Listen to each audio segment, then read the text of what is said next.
ಹಳೆ ಹುಬ್ಬಳ್ಳಿ ಪೊಲೀಸ್ ಠಾಣಾ ವ್ಯಾಪ್ತಿಯಲ್ಲಿ ಬರುವ ಅಂಬೇಡ್ಕರ್ ಕಾಲೋನಿಯಲ್ಲಿ ಇಬ್ಬರು ಕಾಮಕರು ಮಹಿಳೆಯನ್ನ ಆಟೋದಲ್ಲಿ ಎತ್ತಿಕೊಂಡು ಹೋಗಿ ಬಲವಂತವಾಗಿ ಅತ್ಯಾಚಾರ ಮಾಡಿ ವಿಡಿಯೋ ಫೋಟೋ ಮಾಡಿಕೊಂಡು ಅವುಗಳನ್ನ ವಾಟ್ಸ್ಆಪ್ ಗ್ರೂಪ್ಗಳಿಗೆ ಶೇರ್ ಮಾಡಿದ್ದಾರೆ. ಆ ಆರೋಪಿಗಳನ್ನ ಈಗ ಅರೆಸ್ಟ್ ಮಾಡಲಾಗಿದೆ ಅಂತ ಪೊಲೀಸ್ ಕಮಿಷನರ್ ಎನ್ ಶಶಿಕುಮಾರ್ ಹೇಳಿದ್ದಾರೆ. ಹಳೆ ಹುಬ್ಬಳ್ಳಿ ಪೊಲೀಸ್ ಠಾಣೆಗೆ ಭೇಟಿ ನೀಡಿ ಪ್ರಕರಣವನ್ನ ಪರಿಶೀಲನೆ ಮಾಡಿ ಪ್ರತಿಕ್ರಿಯಿಸಿದ್ರು. ಆ ಮಹಿಳೆ ಎಲ್ಲಿಂದ ಬಂದ್ರು ಅನ್ನೋದು ಗೊತ್ತಿಲ್ಲ. ಸುಮಾರು 1.5 ತಿಂಗಳಿಂದ ಹುಬ್ಬಳ್ಳಿಯ ಬೇರೆ ಬೇರೆ ಭಾಗಗಳಲ್ಲಿ ಓಡಾಡ್ತಾ ಇದ್ದಾಳೆ ಅಂತ ತಿಳಿದು ಬಂದಿದೆ. ಅತ್ಯಾಚಾರ ಎಸಗಿದಂತಹ ಇಬ್ಬರನ್ನ ಅರೆಸ್ಟ್ ಮಾಡಲಾಗಿದೆ. ಅದೇ ರೀತಿ ಕೂಡ ವಾಟ್ಸ್ಆಪ್ ಗ್ರೂಪ್ಗಳಲ್ಲಿ ವಿಡಿಯೋ ಫೋಟೋಗಳನ್ನ ಶೇರ್ ಮಾಡಿದ್ದಕ್ಕೆ ಪ್ರದೀಪ್ ಎಂಬುವರನ್ನ ಅರೆಸ್ಟ್ ಮಾಡಲಾಗಿದೆ ಎಂದರು. 9ನೇ ತಾರೀಕು ಸುಮಾರು 11:30-12 ಗಂಟೆ ಸಮಯದಲ್ಲಿ ನಮ್ಮ ಇಂಡಿ ಪಂಪ್ ಹತ್ರದಲ್ಲಿರುವಂಥ ಒಂದು ಅಂಬೇಡ್ಕರ್ ಗ್ರೌಂಡ್ ಅಲ್ಲಿ ಒಬ್ಳು ಮಹಿಳೆ, ಸುಮಾರು 35 ವರ್ಷ ವಯಸ್ಸಿನ ಮಹಿಳೆ ಒಬ್ಬಳನ್ನ ಇಬ್ರು ವ್ಯಕ್ತಿಗಳು ಆಟೋದಲ್ಲಿ ಕರ್ಕೊಂಡು ಹೋಗ್ತಾರೆ. ಆಟೋದಲ್ಲಿ ಕರ್ಕೊಂಡು ಹೋಗ್ಬಿಟ್ಟು ಅವಳ ಜೊತೆ ಅನುಚಿತವಾಗಿ ವರ್ತನೆ ಮಾಡಿ ಮತ್ತೆ ಆಕೆ ಜೊತೆ ದೈಹಿಕ ಸಂಪರ್ಕ ಬೆಳೆಸಿ ಆಮೇಲೆ ಆಕೆಗೆ ಸ್ವಲ್ಪ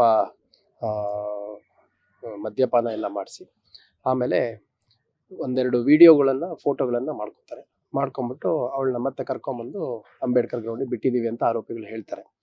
ಸೊ ಈ ವಿಡಿಯೋ ಮತ್ತೆ ಫೋಟೋ ನಮಗೆ ಕೆಲವು ಸಾರ್ವಜನಿಕರು ಕೊಟ್ಟಂತ ಹಿನ್ನೆಲೆಯಲ್ಲಿ ಆ ಹೆಣ್ಮಗಳು ಯಾರು ಅಂತ ಫೈಂಡ್ ಔಟ್ ಮಾಡುವಂತ ಪ್ರಯತ್ನ ಮಾಡಿದ್ವಿ. ಇನಿಷಿಯಲಿ ಆಕೆದು ಹೆಸರು ಏನೂ ಗೊತ್ತಿರಲಿಲ್ಲ. ನಂತರದಲ್ಲಿ ಆಕೆ ನಮಗೆ ಇಲ್ಲಿ ಹುಬ್ಬಳ್ಳಿ ಸಿಟಿಲೇ ಸಿಗ್ತಾಳೆ. ಆಕೆದು ಪೂರ್ವಾಪರ ಪರಿಶೀಲನೆ ಮಾಡಿದಂಥ ಸಂದರ್ಭದಲ್ಲಿ ಕಳೆದ 1-1.5 ತಿಂಗಳಿಂದ ಹುಬ್ಬಳ್ಳಿ ನಗರದ ಬೇರೆ ಬೇರೆ ಭಾಗಗಳಲ್ಲಿ ದೇವಸ್ಥಾನಗಳ ಹತ್ರ ಅಲ್ಲಿ ಇಲ್ಲಿ ಇರ್ತಿದ್ಲು ಅನ್ನುವಂಥದ್ದು, ಸಿದ್ಧಾರೂಢ ಮಠದಲ್ಲಿ ಊಟ ಮಾಡ್ಕೊಂಡಿರ್ತಿದ್ಲು ಅನ್ನುವಂಥದ್ದು ನಮಗೆ ತಿಳಿದು ಬಂದಿದೆ. ಅದರ ಹಿನ್ನೆಲೆಯಲ್ಲಿ ನಾವು ಪ್ರಾಥಮಿಕವಾಗಿ ಲೇಡಿ ಯಾರು ಅಂತ ಗೊತ್ತಿಲ್ಲದಿರೋಂಥ ಸಂದರ್ಭದಲ್ಲಿ ಒಂದು ಸೋಮೋಟೋ ಕೇಸ್ ತೊಗೊಳ್ಲಿಕ್ಕೆ ನಮ್ಮ ಅಧಿಕಾರಿಗಳಿಗೆ ಸೂಚನೆ ನೀಡಿದ್ದೆ. ಆದರೆ ಅಷ್ಟೊತ್ತಿಗೆ ಆ ಲೇಡಿ ಸಿಕ್ಕ ಹಿನ್ನೆಲೆಯಲ್ಲಿ ಆಕೆ ಕಂಪ್ಲೇಂಟ್ ಮೇಲೆ ಇಬ್ಬರು ನನಗೆ ಇಲ್ಲಿ ಅಂಬೇಡ್ಕರ್ ಗ್ರೌಂಡಿಂದ ಕರ್ಕೊಂಡೋಗಿ ನನ್ನ ಜೊತೆ ಇದ್ದಂಥದ್ದು ವಿಡಿಯೋ ಫೋಟೋ ಎಲ್ಲ ಮಾಡ್ಕೊಂಡಿದ್ದಾರೆ. ಮತ್ತು ದೈಹಿಕ ಸಂಪರ್ಕ ಕೂಡ ನನ್ನ ಜೊತೆ ಬೆಳೆಸಿದ್ರು ಅನ್ನೋದ್ರ ಹಿನ್ನೆಲೆಯಲ್ಲಿ ಒಂದು ಅತ್ಯಾಚಾರ ಪ್ರಕರಣ ಮತ್ತು ಏನು ವಿಡಿಯೋ ಮತ್ತು ಫೋಟೋಗಳನ್ನು ಮಾಡಿರುವಂಥದ್ದು, ಕೆಲವರಿಗೆ ವಾಟ್ಸಪ್ಪಲ್ಲಿ ಶೇರ್ ಮಾಡಿರುವಂಥದ್ದು, ಅದರ ಕಲಂಗಳನ್ನು ಅಳವಡಿಸ್ಕೊಂಡು IT ಆ್ಯಕ್ಟ್ ಸೇರಿದಂತೆ ಒಂದು ಪ್ರಕರಣವನ್ನು ದಾಖಲು ಮಾಡ್ಕೊಂಡಿದ್ದೀವಿ. ದಾಖಲು ಮಾಡ್ಕೊಂಡು ಆ ಪ್ರಕರಣದ ಪ್ರಮುಖ 3 ಆರೋಪಿಗಳು, ಇಬ್ಬರು ಯಾರು ಆ ಲೇಡಿನ ಕರ್ಕೊಂಡು ಹೋಗಿದ್ರು, ಅದ್ರ ಜೊತೆಗೆ ಇನ್ನೊಬ್ಬ ಆ ವಿಡಿಯೋ ಯಾರು ವಾಟ್ಸಪ್ ಗ್ರೂಪ್ಗಳಲ್ಲೆಲ್ಲ ವೈರಲ್ ಮಾಡಲಿಕ್ಕೆ ಹಾಕಿದ್ದ, ಈ 3 ಜನ ಒಟ್ಟು ಶಿವಾನಂದ್, ಗಣೇಶ್ ಮತ್ತು ಪ್ರದೀಪ್ ಅನ್ನುವಂಥ 3 ಜನರನ್ನ ಅರೆಸ್ಟ್ ಮಾಡ್ಕೊಂಡಿದ್ದೀವಿ. ಇವರೆಲ್ಲ ಗೌಂಡಿ ಕೆಲಸ, ಆಟೋ ಡ್ರೈವಿಂಗ್ ಈ ಥರ ಕೆಲಸ ಮಾಡ್ತಿದ್ರು ಅನ್ನೋದು ತಿಳಿದು ಬಂದಿದೆ. ಸೊ ಇದೊಂದು ಓಲ್ಡ್ ಹುಬ್ಳಿಲಿ ಪ್ರಕರಣ ನಡೆದದ್ದು.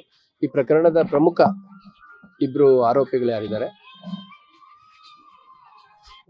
ಶಿವಾನಂದ್ ಇರ್ಬೋದು, ಗಣೇಶ್, ಇವರಿಬ್ಬರನ್ನ ಇಲ್ಲಿ ಸ್ಥಳೀಯರಿಗೆ ಈ ಥರ ಮಾಡಿದ್ದಾರೆ, ಇವರು ಫೋಟೋ ವಿಡಿಯೋ ಎಲ್ಲ ಮಾಡ್ಕೊಂಡಿದ್ದಾರೆ ಅನ್ನೋಂಥ ವಿಷಯ ಗಮನಕ್ಕೆ ಬಂದಮೇಲೆ ಅದು ಸ್ಥಳೀಯ ಮುಖಂಡರೇ ಅವ್ರನ್ನ ಕರೆಸ್ಕೊಂಡು ಅವರಿಗೆ ಬೈದಂಥ ಸಂದರ್ಭದಲ್ಲಿ ಈ ಥರ ಕೆಲಸ ಮಾಡೋದ್ರಿಂದ ಸಮಾಜಕ್ಕೆ ಕೆಟ್ಟ ಹೆಸರು ಬರುವಂಥದ್ದು, ಅದೊಂದು ಚಿಕ್ಕ ಸಮಾಜ ಅದು. ಸೊ ಸಮಾಜಕ್ಕೆ ಕೆಟ್ಟ ಹೆಸರು ಬರುವಂಥದ್ದು ಮತ್ತು ನಾಳೆ ದಿನ ಯಾರು ನಮ್ಮನ್ನು ನಂಬದಿರೋ ರೀತಿ ಆಗೋಗುತ್ತೆ, ನಮ್ಮ ಬಗ್ಗೆ ವ್ಯಥ ತಪ್ಪಾಗಿ ತಿಳ್ಕೊತಾರೆ ಅಂತ ಅವ್ರು ಯಾರಿಬ್ಬರನ್ನ ಹಿಡ್ಕೊಂಡಿದ್ರು ಅವ್ರಿಗೆ ಸ್ವಲ್ಪ ಚೆನ್ನಾಗಿ ಹೊಡೆದಿದ್ದಾರೆ. ಅದ್ರದ್ದು ಕೂಡ ಇವನು ಯಾರು ಶಿವಾನಂದ್ ಇದ್ದಾನೆ ಅವನೊಂದು ಕಂಪ್ಲೇಂಟ್ ಕೊಟ್ಟಿದ್ದಾನೆ, ನನಗೆ ಹಿಂಗೆ ಹಿಡ್ಕೊಂಡು ಹೊಡೆದ್ರು ಅಂತಂದು. ಅದು ಕೂಡ ಒಂದು ಪ್ರಕರಣ ಪ್ರತ್ಯೇಕ ದಾಖಲು ಮಾಡ್ಕೊಂಡಿದ್ದೀವಿ. ಒಟ್ಟಾರೆಯಾಗಿ ಈ ಒಂದು ಮಹಿಳೆದು ವಿಡಿಯೋ ಫೋಟೋ ಮಾಡ್ಕೊಂಡಿದ್ದಂಥ ಪ್ರಕರಣದಲ್ಲಿ ಮತ್ತು ಅವಳ ಜೊತೆ ದೈಹಿಕ ಸಂಪರ್ಕ ನಡೆಸಿದ್ರು ಅನ್ನೋದ್ರ ಹಿನ್ನೆಲೆಯಲ್ಲಿ ಒಂದು ಅತ್ಯಾಚಾರ ಪ್ರಕರಣ ಮತ್ತು IT ಆ್ಯಕ್ಟ್ ಕಲಂ ಅಳವಡಿಸ್ಕೊಂಡು ಒಂದು ಒಟ್ಟು ಪ್ರಕರಣ ದಾಖಲು ಮಾಡ್ಕೊಂಡಿದ್ದೀವಿ. ಆ ಲೇಡಿ ಏನಿದ್ದಾಳೆ ಆಕೆ ಶಿ ಈಸ್ ಕಂಪ್ಲೀಟ್ಲಿ ಸೇಫ್, ಚೆನ್ನಾಗಿದ್ದಾರೆ. ಅವ್ರಿಗೇನು ಬೇರೆ ಫಿಸಿಕಲ್ ಅಥವಾ ಬೇರೆ ಯಾವುದೇ ರೀತಿ ಇಂಜುರೀಸ್ ಆಗಿಲ್ಲ. ಅವ್ರಿಗೆ ಸ್ಟಿಲ್ ಸ್ವಲ್ಪ ಇದನ್ನೆಲ್ಲ ಮೆಡಿಕಲ್ ಚೆಕಪ್ ಎಲ್ಲ ಮಾಡಿಸ್ಲಿಕ್ಕೆ ಅಂತಂದು ಹಾಸ್ಪಿಟ್ಲಿಗೆ ಕರ್ಕೊಂಡು ಹೋಗಿದ್ದೀವಿ. ಮತ್ತು ಇವರಿಬ್ರು ಯಾರು ಆರೋಪಿಗಳಿದ್ದಾರೆ, ಶಿವಾನಂದ್ ಮತ್ತು ಗಣೇಶ್ ಮತ್ತು ಆ ವಿಡಿಯೋ ವಾಟ್ಸಪ್ ಗ್ರೂಪಿಗೆ ಕಳಿಸಿದ ಪ್ರದೀಪ್, ಅವನ್ನ 3 ಜನನ ಅರೆಸ್ಟ್ ಮಾಡಿದ್ದೀವಿ.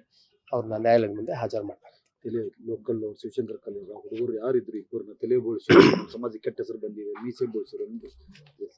ಹೌದು, ಅವರು ಶಿವಾನಂದ್ ಮತ್ತು ಗಣೇಶ್ ಇವರಿಬ್ರು ಏನಿದ್ದಾರೆ, ನಾನು ಹೇಳ್ದಂಗೆ ಇದು ಈ ನಮ್ಮ ಓಲ್ಡ್ ಹುಬ್ಳಿ ಭಾಗದಲ್ಲಿ ಒಂದು ಸ್ಮಾಲ್ ಪಾಕೆಟ್ ಅಲ್ಲಿರುವಂಥ ಒಂದು ಚಿಕ್ಕ ಸಮಾಜ ಇದು. ಸೊ ಆ ಸಮಾಜ ಬಹಳ ಕಷ್ಟಪಟ್ಟು ದುಡ್ಕೊಂಡು ತಿನ್ನುವಂಥ ಸಮಾಜ. ದಿನ ಬೆಳಗ್ಗೆ ಆದರೆ ಬಹಳ ಕಷ್ಟಪಟ್ಟು ಹೋಗಿ ದುಡಿಮೆ ಮಾಡಿಕೊಂಡು ಮತ್ತೆ ರಾತ್ರಿ ಬಂದು ಮನೆ ಸೇರ್ಕೊಳ್ಳುವಂಥ ಸಮಾಜ.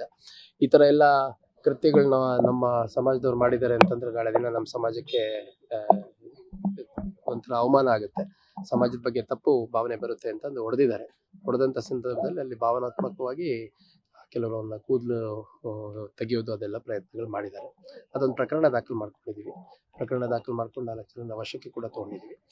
ಯಾವ ಕಲಂಗಳಲ್ಲಿ ಅವ್ರನ್ನ ಅಗತ್ಯ ಕಾನೂನು ಕ್ರಮ ಕೈಗೊಳ್ಬೇಕು ನೋಡ್ಕೊಂಡು ಅಗತ್ಯ ಕ್ರಮ ಕೈಗೊಳ್ತೀವಿ. ನಾನು ಈ ಕುರಿತಾಗಿ ಕಾರ್ಪೊರೇಷನ್ ಕಮಿಷನರ್ ಅವರು ಕೂಡ ಮಾತಾಡಿದ್ದೀನಿ. ಯಾರು ಹೆಣ್ಮಕ್ಳು ಈ ಥರ ಸ್ವಲ್ಪ ಶೆಲ್ಟರ್ಲೆಸ್ ಆಗಿ ಈ ದೇವಸ್ಥಾನಗಳಿರ್ಬೋದು, ಬಸ್ ಸ್ಟ್ಯಾಂಡು, ರೈಲ್ವೆ ಸ್ಟೇಷನ್ ಈ ಥರ ಓಡಾಡ್ತಿರ್ತಾರೆ, ನಿಂತಿರ್ತಾರೆ, ಕೆಲವರು ಅಲ್ಲಲ್ಲೇ ಮಲಗಿರ್ತಾರೆ, ಅಂಥವ್ರ ಬಗ್ಗೆ ಸ್ವಲ್ಪ ಅಗತ್ಯ ಕ್ರಮ ಕೈಗೊಳ್ಬೇಕಾಗತ್ತೆ ಅನ್ನುವಂಥದ್ದು ಲೋಕಲ್ ಕಾರ್ಪೊರೇಷನ್ ಮತ್ತು ಕನ್ಸರ್ನ್ಡ್ ಮಹಿಳಾ ಮತ್ತು ಮಕ್ಕಳ ಕಲ್ಯಾಣ ಇಲಾಖೆ ಅಧಿಕಾರಿಗಳ ಜೊತೆ ಸಂಪರ್ಕ ಮಾಡಿ, ಮುಖ್ಯವಾಗಿ ಮಹಿಳೆಯರು ಮತ್ತು ಮಕ್ಕಳು ಅಕಸ್ಮಾತ್ ಯಾರಾದರೂ ಈ ಥರ ಡೆಸ್ಟಿಟ್ಯೂಟ್ಸ್ ರೀತಿಯಲ್ಲಿ ಇದ್ದರೆ ಅಂಥವ್ರನ್ನ ಒಂದು ರೆಸ್ಕ್ಯೂ ರಿಹ್ಯಾಬಿಲಿಟೇಷನ್ ಹೋಮ್ಗಳಿಗೆ ಕಳಿಸೋದ್ರ ಕುರಿತಾಗಿ ನಮ್ಮ ಅಧಿಕಾರಿಗಳ ಜೊತೆ ಚರ್ಚೆ ಮಾಡಿ ಕ್ರಮ ಕೈಗೊಳ್ತೇವೆ. ಅಲ್ಲ, ಈಕೆ ಎಲ್ಲಿಯವಳು ಮತ್ತು ಆಕೆಯ ಡೀಟೇಲ್ಸ್ ಬೇಡ. ಕಳೆದ 1.5 ತಿಂಗಳ ಹಿಂದೆ ಹುಬ್ಳಿಗೆ ಬಂದಿದ್ದಾಳೆ. ಇದರ ಹಿಂದೆ ಬೇರೆ ಇನ್ನೊಂದು ಕರ್ನಾಟಕದ ಬೇರೆ ಒಂದು ಜಿಲ್ಲಾ ಕೇಂದ್ರದಲ್ಲಿ ಇರ್ತಾಳೆ.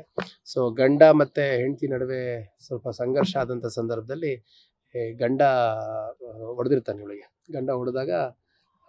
ಗಂಡ ಹೊಡೆದಿರ್ತಾನೆ ಮತ್ತು ಈಕೆ ಜೊತೆ ಯಾರೊಬ್ಬರು ಬೇರೆ ಹತ್ತಿರದಲ್ಲಿದ್ದರು ಅಂತಂದು ಅವ್ರಿಗೂ ಕೂಡ ಹಲ್ಲೆ ಮಾಡೋ ಪ್ರಯತ್ನ ಮಾಡಿರ್ತಾರೆ. ಆ ಪ್ರಕರಣದಲ್ಲಿ ಗಂಡ ಅರೆಸ್ಟ್ ಆಗಿ ಈಗ ಸದ್ಯ ಶಿವಮೊಗ್ಗ ಜೈಲಲ್ಲಿದ್ದಾನೆ. ಸೊ ಅದಾದಮೇಲೆ ಗಂಡನ ಬಿಟ್ಟು ಈಕೆ ಹುಬ್ಳಿ ಕಡೆ ಬಂದಿದ್ದಾಳೆ. ಕಳೆದ 1.5 ತಿಂಗಳಿಂದ ಅಲ್ಲಿ ಇಲ್ಲಿ ಓಡಾಡ್ಕೊಂಡಿರುವಂಥದ್ದು ಮತ್ತು ಸಿದ್ಧಾರೂಢ ಮಠದಲ್ಲಿ ಮತ್ತು ಬೇರೆ ಬೇರೆ ಯಾವ್ದಾದ್ರು ದೇವಸ್ಥಾನ ಅಲ್ಲಿ ಇಲ್ಲಿ ಯಾವ್ದಾದ್ರು ಹೋಟ್ಲ್ಗಳಲ್ಲಿ ಒಂಥರ ಭಿಕ್ಷಾ ಕೇಳ್ಕೊಂಡು ಊಟ ಮಾಡೋವಂಥ ರೀತಿಯಲ್ಲಿ ಅಥವಾ ಹಸುವಾಗಿದೆ ಅಂತ ಕೇಳ್ಕೊಂಡು ಊಟ ಮಾಡೋವಂಥದ್ದು, ಮತ್ತು ಸಿದ್ಧಾರೂಢ ಮಠದ ಸುತ್ತಮುತ್ತ ಇದ್ದಂಥ ಸಂದರ್ಭದಲ್ಲಿ ಅಲ್ಲೇ ಮಠದಲ್ಲಿ ಹೋಗಿ ಊಟ ಮಾಡೋವಂಥದ್ದು ಮಾಡಿದ್ರು. ನೀವು ಸಣ್ಣ ಆಗ್ಬೇಕಲ್ವಾ? ಅದು ಒಂದು ಉತ್ತಮ ಆಹಾರದಿಂದ ಸಣ್ಣ ಆಗ್ಬೇಕಲ್ವಾ? ಪ್ರತಿದಿನ ನಮ್ಮ ಜೀನಿ ಸ್ಲಿಮ್ನ ಯೂಸ್ ಮಾಡಿ ಯಾವುದೇ ಸೈಡ್ ಎಫೆಕ್ಟ್ ಇಲ್ದಂಗೆ ನೀವು ಸಣ್ಣ ಆಗ್ತೀರಾ.